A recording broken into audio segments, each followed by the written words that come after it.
다시 한번 살펴보도록 하겠습니다. 요한계시록 1장에 나와 있는 예수님의 이 모습은 다니엘 10장에 나와 있는 예수님의 모습을 그대로 반영한 겁니다.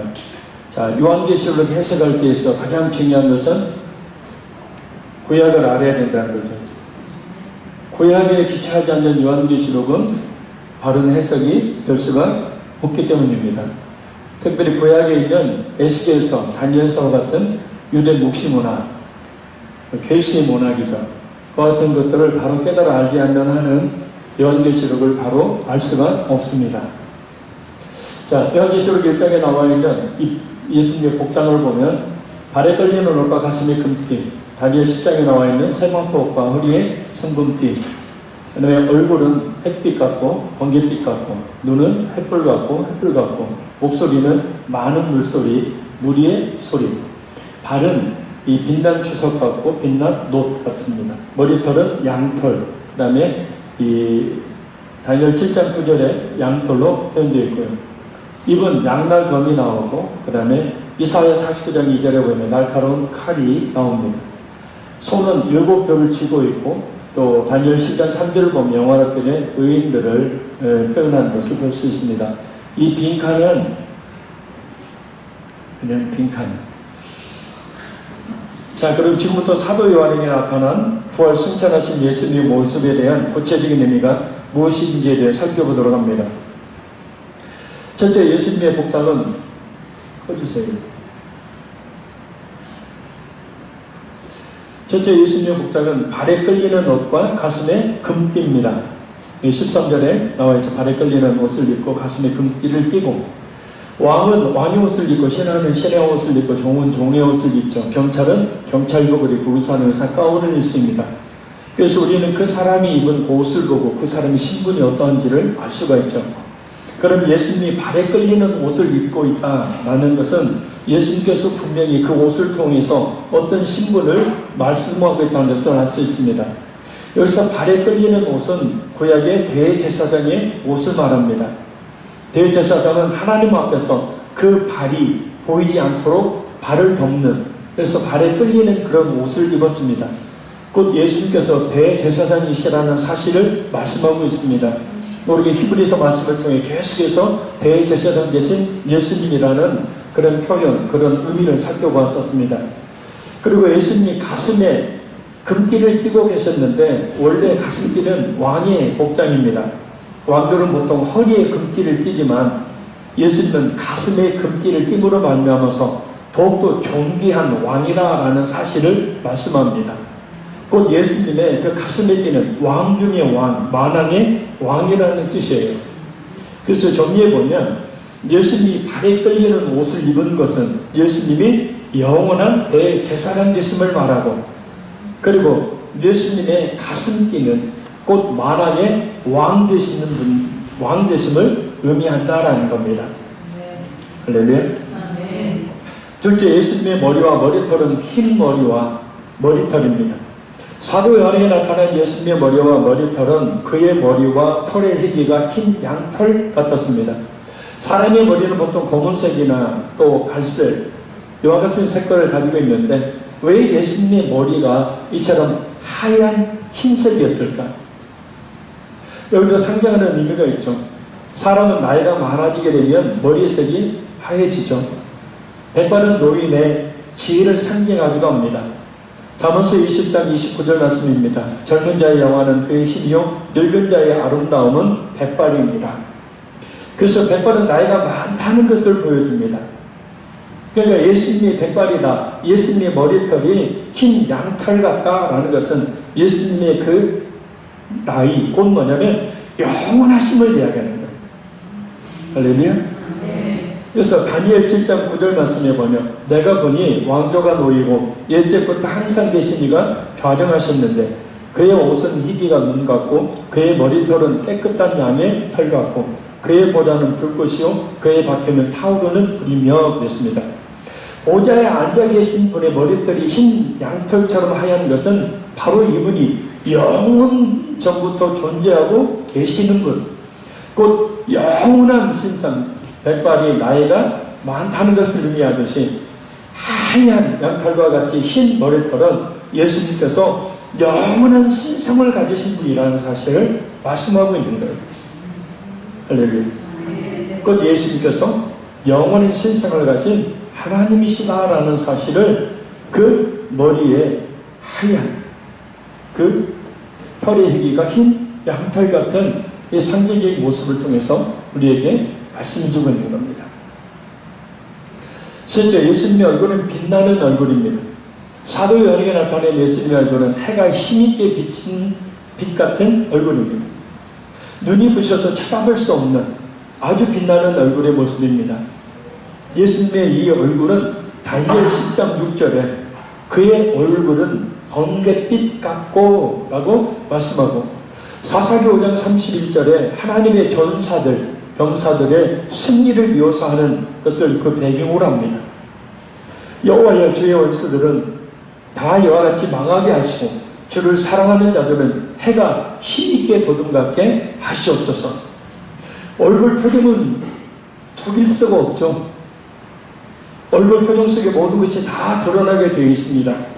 얼굴이 어두우면 근심이 있고 얼굴이 밝으면 좋은 일이 있다는 것을 금방 알 수 있습니다. 걱정, 근심, 염려가 있으면서 얼굴이 밝을 수는 없는 겁니다. 더군다나 전쟁에서 패한 사람과 전쟁에서 승리한 사람의 얼굴은 완전히 다를 수밖에 없는 거죠. 전쟁에서 승리한 전사의 얼굴은 해가 힘있게 비치는 얼굴, 그게 해가 강력하게 비쳐서 그 얼굴이 환하다라는 거죠. 또 그와 같이 승리했기 때문에 그렇게 밝고 환한 그런 얼굴을 가지게 된다는 겁니다. 그래서 예수님의 얼굴이 해처럼 밝게 빛나는 그런 얼굴이라는 얘기는 예수님께서 죄와 죽음과 사탄의 그 권세를 이기시고 승리하셨을 뿐만 아니라 하나님의 백성을 구원하는 전사처럼 하나님의 백성을 구원하는 메시아이심을 말해주고 있는 겁니다. 할렐루야. 넷째, 예수님의 눈은 불꽃 같은 눈입니다. 그의 눈은 불꽃 같고, 왜 예수님의 눈이 불꽃 같은 눈을 가지고 있을까요? 이 말씀 역시 다니엘 10장 6절을 배경으로 있습니다. 그의 눈은 햇불 같고, 캄캄한 데서는 아무것도 볼 수 없죠. 그런데 햇불을 밝게 밝히면 다 볼 수 있습니다. 그래서 예수님의 눈이 불꽃 같다라는 것은 예수님의 전지성을 말하는 거예요. 할렐루야. 예수님의 전지성, 모든 것을 다 하시는 것을 이야기한다는 거예요. 할렐루야. 불 켜면 모든 것이 다 드러나듯이 예수님의 눈 자체가 불꽃 같다는 것은 예수님의 전지성, 모든 것을 다 하심을 이야기한다는 거예요. 예수님은 전지하시기 때문에 모든 것을 다 하십니다. 사람의 마음과 뜻과 모든 것을 꿰뚫어 보는 눈을 가지고 계신다는 거예요.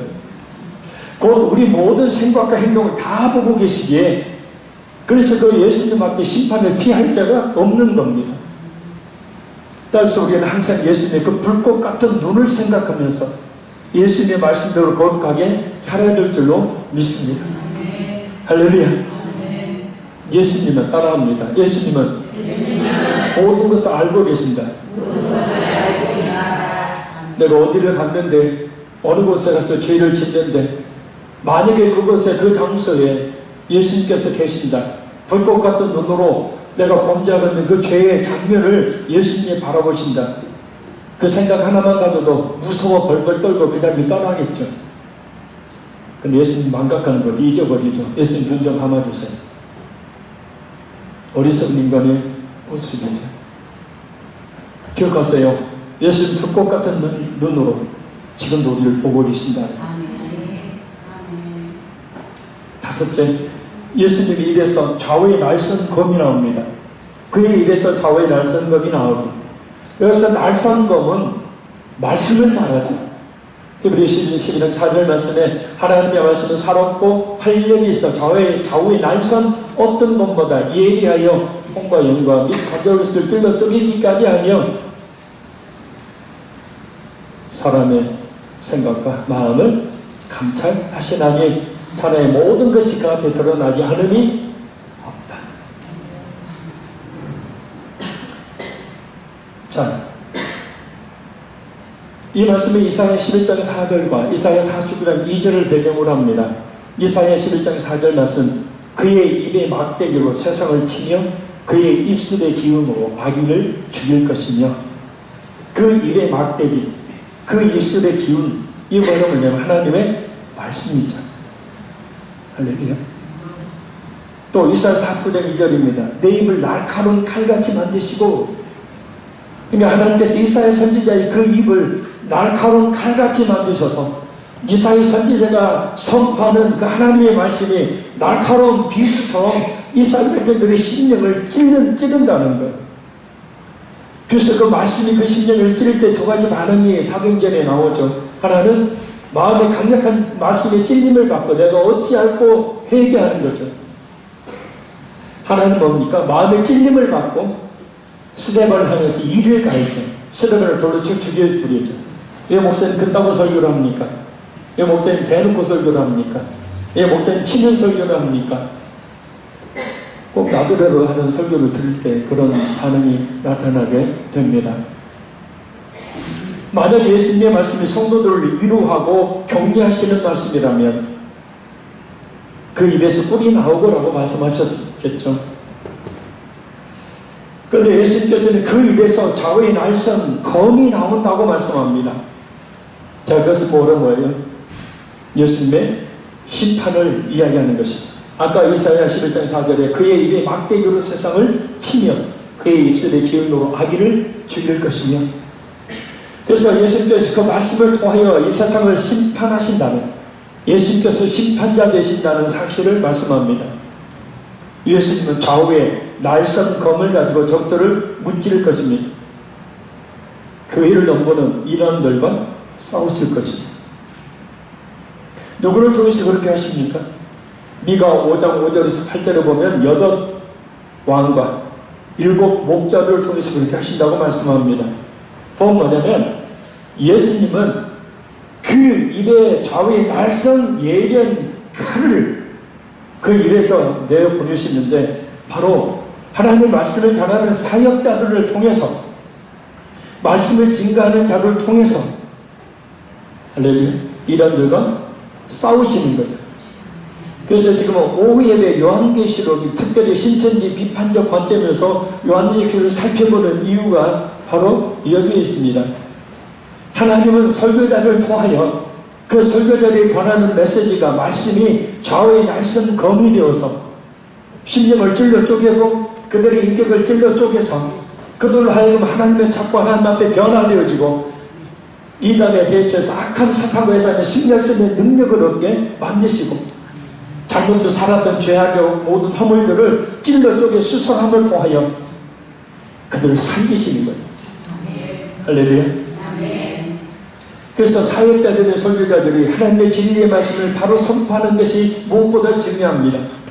예수님은 오늘도 좌우의 날선 검을 그 입에서 내심으로 곧 설교자를 통하여서 그와 같이 치유하시고 또 그와 같이 악한 사탄과 싸워 이단과 싸워 승리하기를 원하시는데, 만약에 설교자가 진리의 말씀을 전하지 않게 되어지면 좌우의 날선 검이 아니겠죠. 그냥 성도들의 귀에 꿀만 발라주는 것이겠죠. 설교자들이 하나님의 진리의 말씀을 바로 선포하는 것, 그것은 곧 예수님의 입에 나오는 좌우의 날선 검인 것입니다. 할렐루야. 또한 예수님은 자신의 입에서 나오는 말씀으로 예수님을 거스리는 모든 사람을 심판하실 것입니다. 그때 저는 하나님의 존재하시는지조차 몰랐다라고 핑계하지 못하죠. 만년이 때도 그 모든 예배 때 예수 그리스도의 복음이 증거되어지죠. 그럼 예수님이 그 입에서 나오는 말씀으로 말씀을 지금 전해주는 거죠. 그 말씀을 듣고 순종해서 예수님을 신실하게 믿으면 영원한 천국을 가지만, 그 말씀을 듣고도 믿지 아니할 때 거기 심판을 받게 되는 거죠. 그러니까 늘 하나님의 심판의 메시지를 선포하고 계시는 겁니다. 늘 하나님의 구원의 메시지를 선포하고 계시는 겁니다. 우리가 그 메시지를 듣고, 할렐루야, 그 메시지를 잘 듣고 구원의 복음을 받아들여 심판을 피하는 그런 자세를 가져야 되겠습니다. 나중에 듣지 못해서 몰랐어요 핑계하지 못한다는 거죠. 이미 로마서 1장 20절에 이렇게 말씀하셨습니다. 창세부터 그의 보이지 아니하는 것들 곧 그의 영원하신 능력과 신성이 그가 만드신 모든 만물에 분명히 보여 알려졌나니 그러므로 누구든지 핑계하지 못할지니라.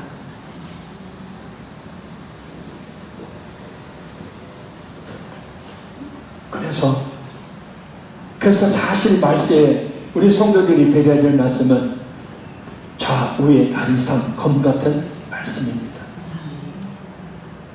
그래야 살지 않겠습니까? 그리고 그 검과 같은 말씀으로 찔려 쪼개지는 내 심령 깊숙한 곳에 인격적이지 못한 나의 인격의 비육체적인 열매를 말씀을 통하여 깨닫고 그것을 수술받아 고치게 되어질 때에 그것이 진정한 위로이고 그것이 진정한 복인 줄로 믿습니다. 여섯째, 예수님의 음성은 많은 물소리 같은 음성입니다. 그의 음성은 많은 물소리와 같으며 많은 물소리 같다는 것이 무슨 뜻인가? 이 많은 물소리는 그냥 많은 물소리가 아니라 많은 물의 소리 생각해 보세요. 자, 폭우에서 물 떨어지는 소리, 해변가에서 큰 파도가 치는 소리, 어마어마한 소리를 동반하는 것을 이야기하죠. 그래서 많은 물소리라는 것은 크고 권위 있는 소리를 말합니다. 에스겔 43장 2절을 보면 하나님의 음성이 많은 물소리 같고 라고 말씀합니다. 자, 그래서 여기서 많은 물소리란 예수님이 크고 권위 있는 목소리를 가지신 분이라는 뜻입니다. 할렐루야. 그러니까 예수님의 그 음성 앞에, 예수님의 그 권위 있는 그 말씀 앞에 순종과 순종하지 않음이 있죠.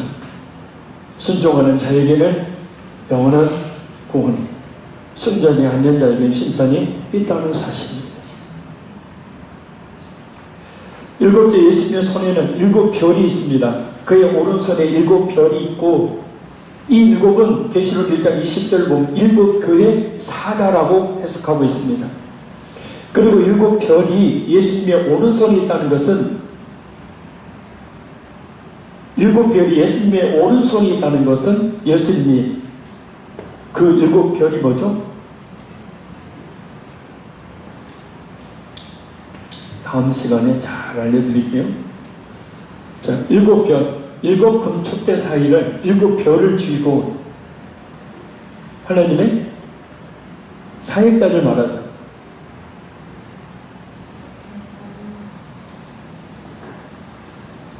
많이 졸리시죠? 그래서 졸리시더라도 참 힘을 내세요. 예. 여러분들이 막 저한테 자꾸 윙크를 해대서 제가 막 너무나 가슴이 뛰어서 설교를 못하겠어요. 왜 이렇게 윙크를 자꾸 했어요? 졸려도 좀 피곤하셔도 눈 좀 크게 뜨시고. 그래서 저는 설교를 듣기 위해서 항상 그 날카로운 그 0.3mm 그 힘이 있는 그 볼펜을 항상 준비했었습니다. 그래서 예배 끝나고 집에 가면 시퍼렇게 피멍이 들고 피가 흐를 정도로 허벅지를 찔렀어요. 과부가 독서 공부할 때 허벅지 찌른 게 아니고 하나님 말씀 들으려고 허벅지를 찔러댔어요. 왜요? 말씀만이 나를 살리니까. 그렇게 설교 들었습니다. 그렇게 설교 들으니까 뭔가 되더라고요. 자, 이 7별에 대한 신천지 주장이 있는데 그것은 다음 시간에 자세히 살펴보도록 합니다. 자, 7별은 교회 사역자, 교회 대표자를 이야기합니다. 곧 교회 대표자인 목사님의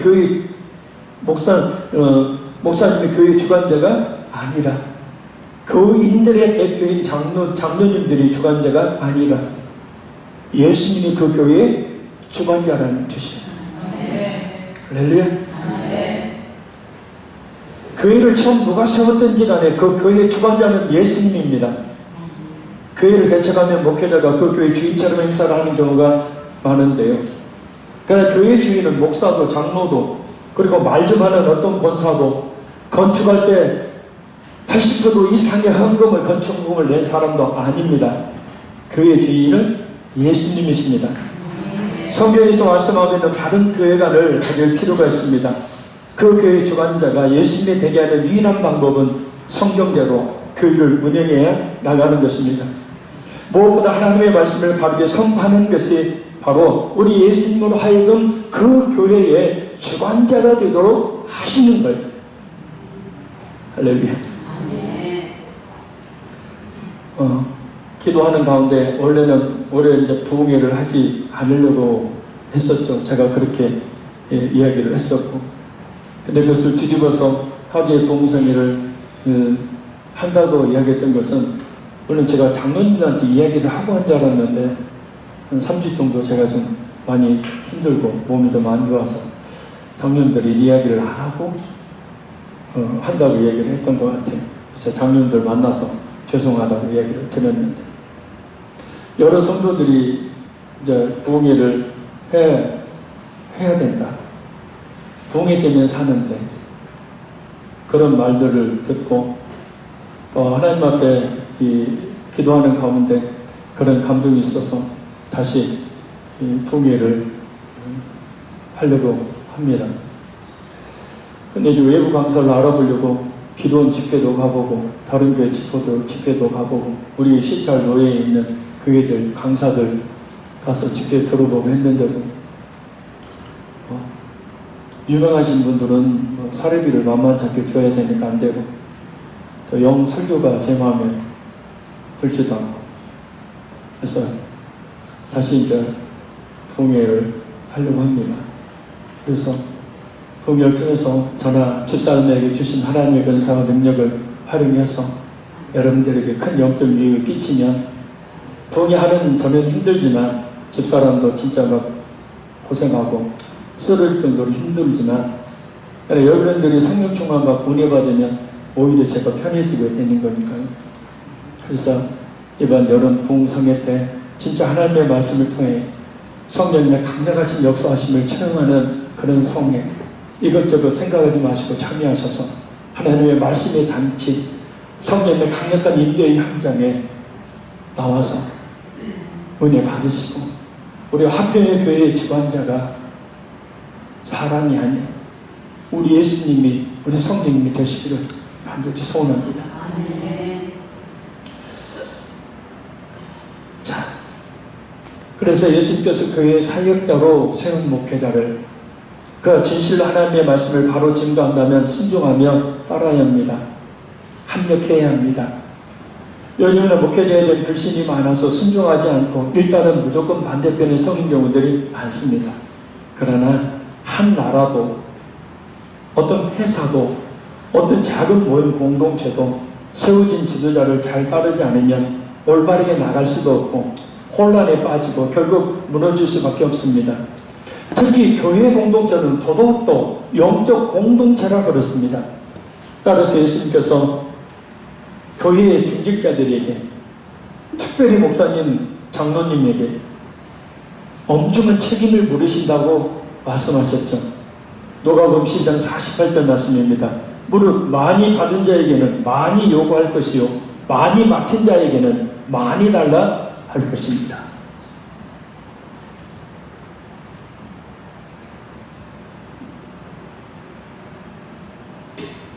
우리가 한 가지 여러분에게 말씀드리죠.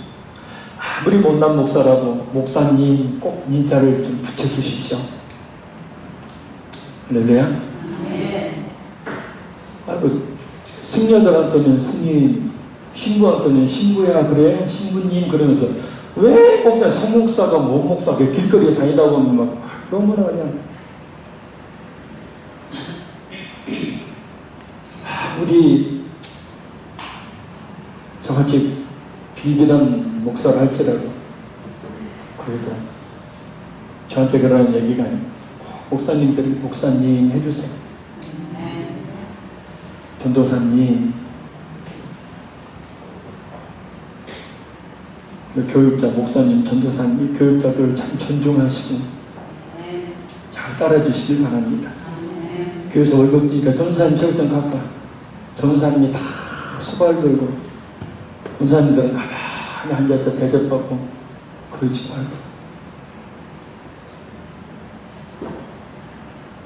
우리 교회 그러지 않은데 혹시라도 자 기억하세요. 하나님의 그 별이 사역자들이 하나님의 손에 쥐어져 있다.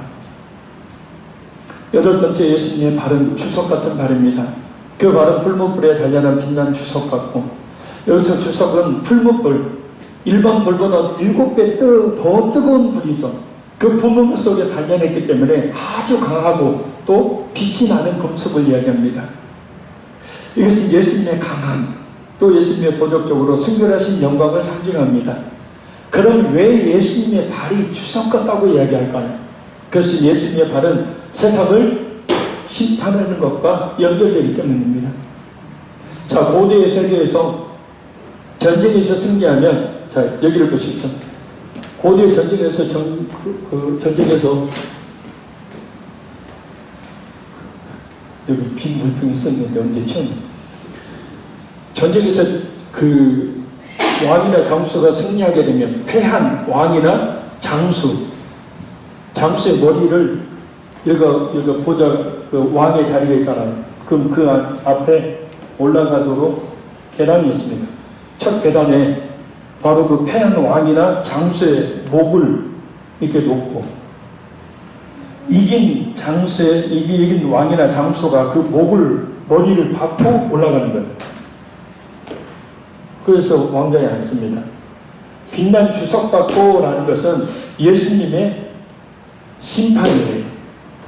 할렐루야. 그래서 예수님이 빛난 주석 같은 그 강한 철, 그 예수님의 심판의 발에 진리교 살아날 자가 없다는 것을 이야기합니다. 그것이 바로 빛난 주석의 의미예요. 자, 그럼 지금까지 살펴봤던 예수님의 모습을 표를 보면서 한번 정리해 보도록 하겠습니다.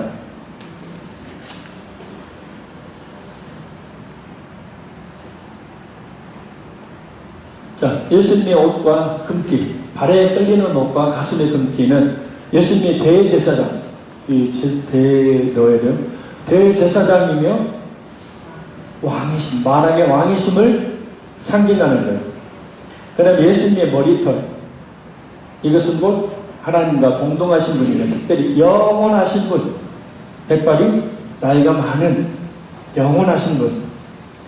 자, 그 다음에 예수님의 얼굴은 해가 힘있게 비치는 것 같은 얼굴이죠. 그래서 하나님의 전사하신 승리한 메시아를 의미하는 겁니다. 그리고 예수님의 눈, 불꽃 같은 눈, 하나님과 동등하신 분이며 전지하신 분, 심판자라는 뜻이죠. 특별히 전지하신 분이라는 의미입니다. 예수님의 입은 좌우에 날선 검이 나오죠. 그래서 말씀을 통하여 어떻게 합니까? 그 막대기로 때리고 죽인다는 거죠. 심판하신 걸 말합니다. 그래서 지금도 하나님은 예수님의 입 좌우에 날선 검 같은 그 말씀을 통하여 이 세상의 구원과 심판을 선언하시고 그 구원을 받아들인다는 구원을 받고 그 심판의 메시지를 예수를 믿지 않으므로 심판의 메시지를 받아들이는 사람은 심판을 받게 되는 거예요. 자, 그 다음에 예수님의 음성, 많은 물소리, 하나님과 동동하신 분, 크고 위험이 있는, 여기 기록되어 있는 안내, 크고 위험이 있는 부연한 사실을 말씀합니다. 그럼 예수님의 손은 오른손에 7별이 있습니다. 사역자, 교회 사역자를 말합니다. 이 사역자들도 그 오른손에 붙잡고 있다는 것은 예수님께서 교회의 주관자가 되신다는 사실을 말씀합니다. 그래서 우리 화평교회의 주관자가 되시도록 하려면 예수님의 말씀을 바르게 증거해야, 그래서 예수님의 말씀대로 성경대로 교회가 이끌어져야 우리 교회의 주관자가 누가 되시는 거예요? 예수님 되신 거죠. 성경 말씀을 제대로 증거하지 않게 되면 목사님이 예를 들어서 주관자가 되고 장로님이 주관자가 되고 그 교회에 발견하는 교인이 주관자가 되죠. 그런 일이 절대 있어서는 안 됩니다. 그래서 그렇게 되면 교회를 자기 마음대로 하죠. 잘못된 방향으로 교회를 이끌어 나가게 되는 겁니다. 예수님의 발은 불목불에 달려있는 빛난 주석, 아까 짓밟는 심판을 의미합니다. 정리하면 예수님의 모습이라는 환상은 예수님이 하나님과 동등하신 분, 또 하나님의 원수를 무찌르시고 승리하신 메시아, 제사장과 왕같은 존재, 또한 교회와 세상의 주관자이자 심판자이시라는 사실을 예수님의 머리에서 발끝까지 그 상징적인 그 모양을, 모습을 통해서 우리에게 말씀해 주고 있는 것. 자, 지금까지 예수님의 환상에 대해 살펴보았습니다. 그러면 이제 승천하신 예수님의 말씀을 잠시 배워봅니다. 자, 먼저 우리가 부활하신 그 예수님을 본다면 어떤 반응을 보이게 될까요? 야, 내가 부활하신 예수님을 봤어! 하고 신나할까요? 어떤 반응을 보이게 될까요? 사도 요한의 반응을 봅니다. 우리 17절, 18절 두 절 말씀 같이 읽습니다. 내가 볼 때에 그의 발 앞에 엎드려져 죽은 자같이 되며 그가 오른손을 내게 얹고 이르시되 두려워하지 말라. 나는 처음이요 마지막이니 곧 살아있는 자라. 내가 전에 죽었었노라. 볼지어다 이제 세세토록 살아있어 사람과 음부의 열쇠를 가졌노니. 아멘. 대사도인 사도 요한조차도 예수님을 보고 죽은 자처럼 그 앞에 엎드립니다. 왜 이런 반응을 보였을까요? 두려움 때문입니다. 거기 가신 하나님 앞에 죄인된 인간이 섰으니 당연히 얼마나 두렵겠습니까?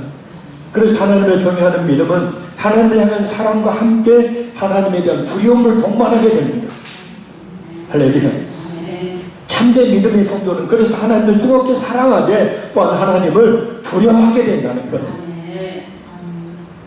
근데 여기서 신천지는 예수님이 오른손을 요한에게 얹은 것은 성령의 기름을 부어 직접 택한 목자로 삼으셨다는 의미라고 주장합니다. 그때부터 요한이 예수님의 대언자 혹은 대행자가 되었다고, 그래서 이런 패턴을 적용해서 요한과 같은 입장으로서 증거하는 대언의 사자가 현존한다고 주장을 합니다. 그 사명자가 바로 이만희라는 거죠. 뿐만 아니라 이만희를 언약의 사자 그리고 실상 계시자라고 이야기를 합니다. 신천지는 예수님이 이만희에게 영으로 재림하여 계신다고 주장합니다. 그래서 성경은 뭐라고 말해요? 예수님의 여기신 성령은 모든 믿는 성도들에게 임하여 계신다고 이야기합니다. 그러면 또한 이만희가 사도 요한격의 권위를 가진 사람이라는 주장, 그러면 첫 장막인 유대에 대해 장막 선정이 있었기 때문에 실상을 알 수 있다는 주장. 그러니까 성경은 전 지구적, 전 우주적인 그런 구속사적인 말씀을 가지고 있죠. 그 대상이 그동안 살았고 살고 있고 앞으로 살 모든 전 세계 모든 성도들 향한 말씀이 곧 뭐예요? 성경 말씀이잖아요. 요한계시록 역시도 마찬가지입니다. 그런데 어떻게 성경이, 특히 요한계시록이 이만희 개인과 유대의 장막 선정과 그리고 신천지 집단만을 향한 말씀이 될 수가 있겠습니까? 그리고 그들에게는 성경을 바르게 해석할 수 있는 권리가 주어졌다고 말한다는 것은 말도 되지 않는 것 아닙니까? 성경이 그 사람들 것만, 그 사람들 위한 것이 아니잖아요. 모든 시대, 모든 성도들 향한 하나님의 말씀이잖아요.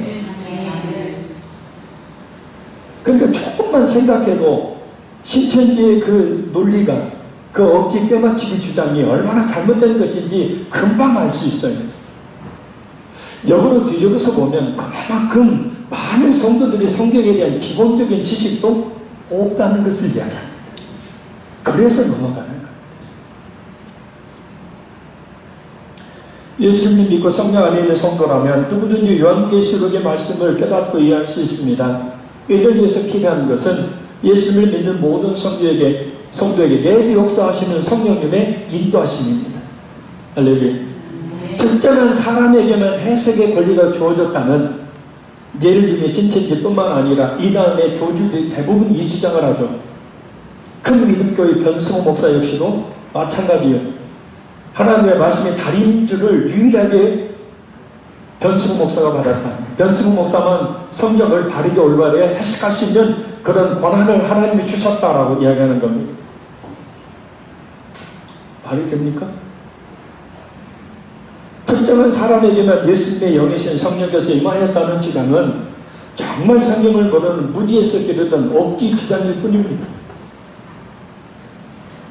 자, 다시 돌아와서 예수님을 보고 벌벌 떠는 사도 요한에게 예수님은 오른손을 놓고 두려워하지 말라고 하시면서 예수님 자신에 대해 세 가지를 말씀합니다. 그냥 두려워 떨고 있는 사도 요한을 오른손을 그 몸 위에 얹어서 뭡니까? 떨지 말라고 위로하는 거예요. 그때 막 성령 임하고 사도 요한급 사명자가 거기서 나오고 그게 아니에요. 자, 세 가지 말씀하는 첫째, 예수님은 나는 처음이요 마지막이니 알파와 오메가이니. 이 말씀은 예수님께서 모든 역사의 주관자이시며 영원하시고 또한 성부 하나님과 동등하신 분임을 이야기하는 겁니다. 처음이요 마지막. 헬라어 성경에 알파와 오메가. 그러니까 헬라 알파벳이 알파, 베타, 감마, 델타, 이오타 이거 쭉 가다가 마지막에 오메가가 있습니다. 비타민 오메가 말 알파와 오메가 처음과 끝. 그러니까 하나님께서 예수님께서 처음과 끝이 된다라는 말씀은 모든 역사의 주관자. 그리고 인간의 입장에서 보면 처음과 끝이지 하나님의 입장에서 보면 시간이 있어요 없어요? 없어요. 영원하신 분이에요. 영원 전에 계셨고 영원히 존재하신 분이 하나님이시니까. 그러나 인간이 이해하기 쉽게 알파와 오메가라고 딱 정해놓으니까 처음도 있고 끝이 있는 분이라 생각하는데 전혀 그렇지가 않습니다. 모든 역사의 주관자, 영원 전부터 계셨고 영원히 계실 영원하신 하나님이시라는 사실을 말씀합니다. 그런데 이만희 자신이 알파와 오메가라고 이야기합니다. 그가 하나님입니까? 그가 영원 전부터 있었습니까? 그가 영원히 살까요? 둘째, 예수는 살아있는 자라. 내가 전에 죽었었노라 볼지어다 이제 세세토록 살아있어라고 예수님 자신을 소개합니다. 나는 살아있는 자라. 내가 전에 죽었었노라 라는 표현은 예수님의 십자가의 죽으심과 부활을 말해요. 아멘? 그리고 세세토록 살아있어 라는 말씀은 신명기 32장 40절과 다니엘 4장 34절을 보면 하나님에 대한 표현입니다. 세세토록 살아있어. 예수님께서 여기서 그 죽으심과 부활을 언급한 것은 우리의 모든 삶과 죽음을 우리 예수님께서 주관하고 계신다는 것을 말씀하는 거예요. 할렐루야. 그래서 이만희가 알파와 오메가가 되려면 하나님이어야 되고 예수님은 십자가에 죽었다가 다시 살아난 사람이어야 되는데 이만희가 그런 사람은 전혀 아니죠.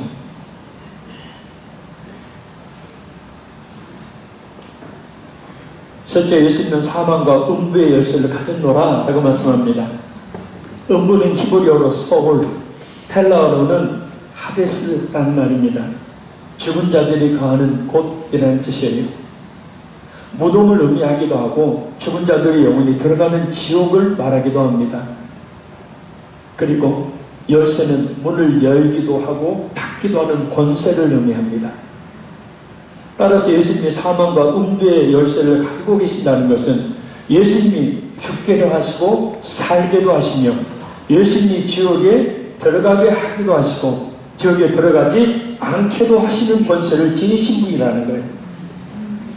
우리가 살고 죽는 것, 천국에 들어가고 지옥에 들어가는 모든 것이 예수님의 그 주권이 속해 있다는 거예요. 할렐루야. 그러니 우리가 누구를 위해 무엇을 위해 살아야겠습니까? 오직 세상의 것에 연연하고 우리 세상의 물질을 바라보며 그 물질 손에 얹혀주고 그것이 마치 자신의 장래를 미래를 보장해주고 자신의 생명이라도 지켜주는 것처럼 사는 미련함이 없어야 합니다. 오직 주님을 위해 주님을 위한 일이라면 자신의 모든 것을 아끼지 않고 드리는 한심한 삶을 살아야 합니다. 우린 그런 성도여야 합니다. 진짜 주님을 위해, 진짜 교인을 위해 조금도 아까워하지 않고 충성하는 그런 성도 말입니다. 그런 성도가 진짜 예수 믿는 성도 아니겠습니까?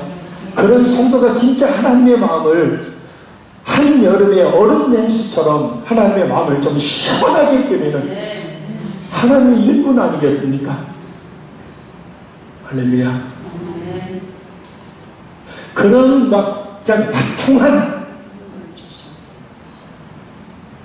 그렇게 하나님 위해서 막 화통하게 헌신하는 성도에게 하나님의 막 화통하게 복을 주시다. 할렐루야. 주저주저하고 계산하고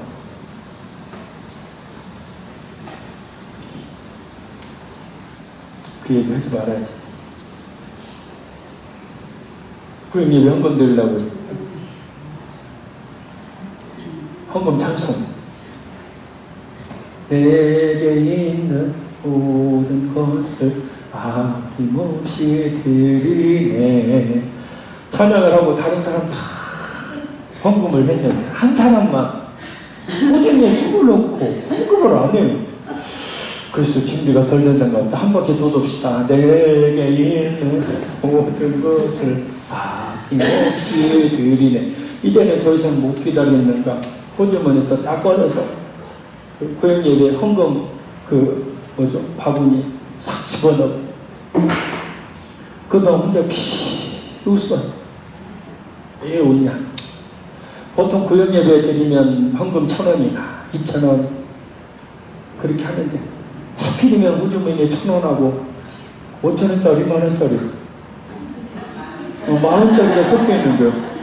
저 양반 얘기 아니 허락받고 지금 이야기하는 거예요. 동해 가서도 이야기했어요. 부끄러운 고백이 아니니까. 그때는 권사님 너무 힘들 때, 진짜 힘들 때. 근데 이게 1,000원짜리가 잡혀야 되는데, 오 주여 1,000원짜리 잡혀야 되는데 10,000원짜리 잡히면 큰일 나는데 이거. 그런다고 해서 다 꺼내가지고 10,000원짜리 쏙 집어넣고 1,000원짜리 낼 수도 없는 거고, 내게 있는 모든 것을 지금 앞에 드린. 근데 하나님은 참 기가 막히게 해필이면 꺼내서 냈더니 10,000원짜리.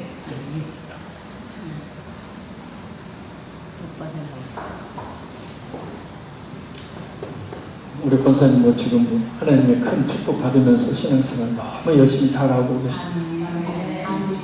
어영부영 세상에 나가 사는 것 이야기 같으면 아예 안 하죠. 이름 없는 분 이야기 같지만 하나님을 위해서는 계산하지 말고 감동되시는 대로 헌신하십시오. 그게 하나님의 복을 받는 비결입니다. 100배나 되는 복 주신다고 하잖아요. 사람도 그렇잖아요. 사람. 안 그래요? 확실히 화끈하게 일하는 사람 보면 진짜 그잖아요. 그래서 하나님께 크게 쓰임받고 큰 복을 받은 사람들 보면 따라합니다. 통이 크다. 우리 19절 읽겠습니다. 19절 말씀 한번 읽어봐요. 시작.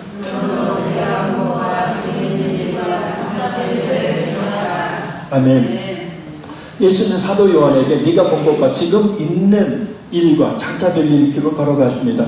많은 사람들이 이 구조를 요한계시록의 구조를 보여주는 열쇠로 생각하고 요한계시록의 구조를 세 가지로 구분합니다. 첫째, 네가 본 것 1장, 둘째, 지금 있는 일 2장에 3장, 셋째, 장차될 일 4장에서 24장. 그럴듯하게 보이는데 이건 전혀 잘못된 해석입니다. 뭐냐? 2장 3장에 지금 일 속에 곧 7교회에 보내는 메시지에는 현재 일과 미래의 내용이 섞여 있고요. 또 4장에서 22장까지의 장차될 일 속에는 교회의 과거의 일과 현재 일과 미래의 모습이 또 섞여 있습니다. 요한계시록은 과거, 현재, 미래의 순서로 기록되지 않나요? 과거, 현재, 미래의 일이 순서대로 일어난다고 기록하고 있는 성경이 아니에요. 아멘? 예수님의 초림과 재림 사이에 일어날 일을 주제별로 설명하고 있지, 시간별처럼 그 사건 일어나는 순서대로 보여주는 책이 아니라는 거예요. 또한 예수님의 사도연이 보았던 환상 가운데 두 가지를 먼저 해석해 줍니다. 1장 20절 한번 마지막 있습니다. 시작. 네가 본 것은 내 오른손에 7별의 비밀과 또 7금촛대라. 7별은 7개의 사자요 7교인은 촛대 7교인이라. 아멘. 자, 그러면 여기서 7별인 7교의 사자는 무엇을 의미하는가? 7교회를 대표하는 천사라는 해석, 또 7교의 지도자로 보는 해석이 있습니다. 그러나 여기서 7교의 사자는 공동체를 대표하는 존재인 오늘날의 그 교회 목사님을 이야기합니다. 왜냐? 교회의 대표는 목사님이기 때문이에요. 하지만 주의해야 될 것이 있습니다. 그 목사님이 그 역할을 제대로 하지 못한다면 7교의 사자가 아니라는 겁니다. 무조건 목사의 직분만 가지고 있다고 교회 사자가 아니고 사역자로서의 그 직무를 충실히 잘 감당할 때 7개의 사자가 되는 거죠. 신실하게 하나님의 말씀을 증거하는 그런 목사님들은 예수님께서 붙들고 계시는 예수님의 그 사자라는 거예요. 그러니 그 말씀에 순종해야 될 줄로 믿습니다. 할렐루야. 자, 다음으로 7교회를 7금촛대로 표현하고 있습니다. 교회를 촛대로 비유한 것은 성전 안에 있는 금등대와 관련이 있습니다. 자, 원래 금등대는 하나 있어요. 근데 하나의 그 등에 7개의 가지가 있고 7개의 가지, 7개의 등잔을 가지고 있는 그런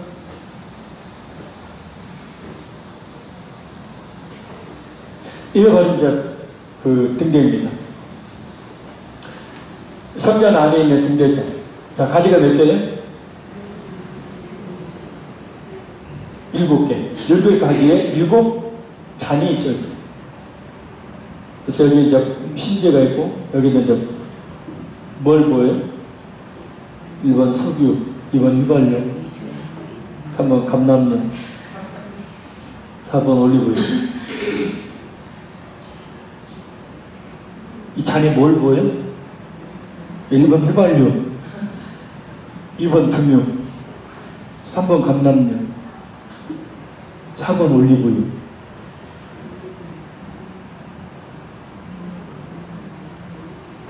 다 휘발유 보신 분들이 오늘 대답을 안 하시네요. 자, 올리브잖아요. 처음 올리브 열매를 으깨 해서 그 위에 돌을 놓고 돌 하나를 올려놓고 돌 하나를 올려놔서 처음에 나오는 가장 깨끗한 기름, 그 기름을 성전에, 이 등잔에 바로 이 잔 위에 붓습니다. 그래서 신지를 놓고 불을 붙이는 거죠. 자, 근데 이 7금 촛대가 어디에 있어요? 교회들마다 있어요. 자, 7교회는 각각 하나의 금촛대로 묘사됩니다. 자, 그럼 왜 교회를 촛대라고 표현했을까요? 그것은 교회가 세상에 하나님의 말씀, 곧 진리의 말씀을 전파하는 사명을 가지고 있습니다. 교회는 하나님에 대한 진리, 예수님에 대한 진리, 교회에 대한 진리, 세상의 심판과 구원에 대한 진리, 영원한 하나님의 나라에 대한 진리를 세상에 전하는, 비추는, 아멘. 그래서 교회가 전하는 이러한 진리는 마치 빛이 어둠 속에 비치는 것과 같은 겁니다. 세상은 아니라고 하지만 교회가 없으면 세상은 어둠 속에 있을 수밖에 없어요. 할렐루야. 세상에 뭐 교회를 대해서 이런저런 욕하고 있지만, 그러나 교회들이 존재하고 있기 때문에 성도들이 그 교회 안에서 진리의 말씀을 통하여 변화되고 이 세상의 빛과 소금의 역할을 감당하기 때문에 이 세상이 그나마 지금 유지되고 있는 거지, 교회가 없으면 이 세상은 이미 어둠 속에 파묻혀 진정 멸망을 당했을 것입니다. 그래서 예수님은 마태복음 5장 14절에 교회를 세상의 빛이라 라고 말씀하는 거예요. 할렐루야. 그래서 교회가 교회다우려면 그 빛 대신 예수 그리스도의 생명의 복음을, 구원의 복음을 듣고 그 복음을 성도들이 밖으로 빛을 비추하게 주시 전해야 되는 거예요. 그래서 많은 사람들이 그 빛을 보고 그 빛 앞으로 나올 수 있도록, 그게 진짜 교회예요. 전도와 선교하지 않는 교회는 교회가 아닙니다. 그냥 세상의 공동체와 다를 바가 없는 거죠. 시간이 많이 됐습니다. 결론적으로 말씀드립니다.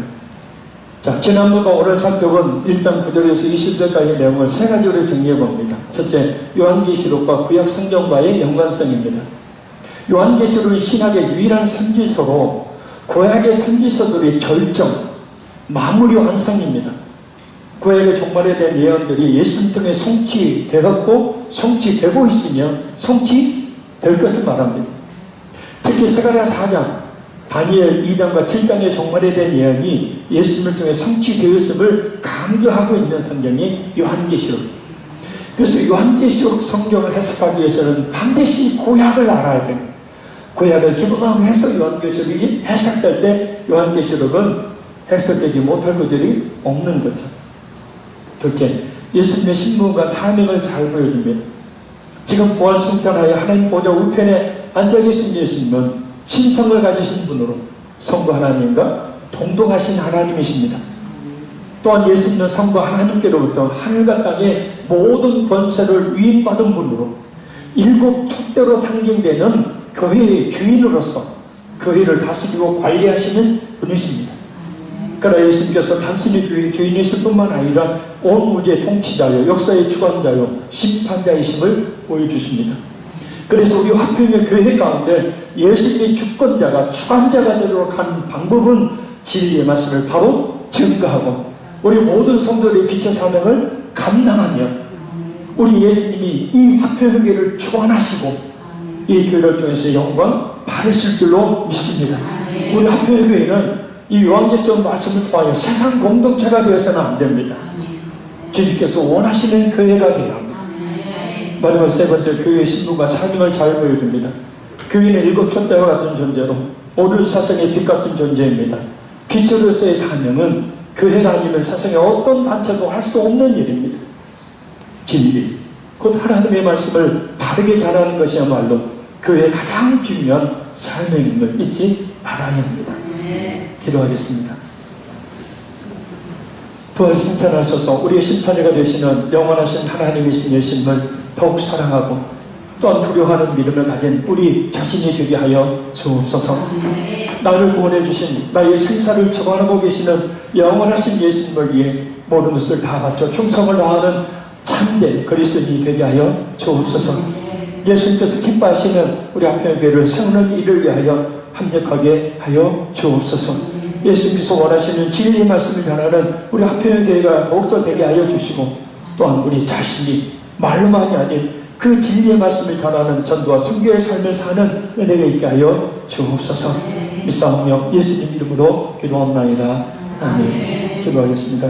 지금은 우리 주 예수 그리스도의 은혜와 우리를 구원하신 하나님의 끝까지 사랑하심과 성령님의 교통하신 역사가 이 자리에 있는 모든 하나님의 종들 가운데 이제로부터 영원토록 함께 있을지어다. 아멘.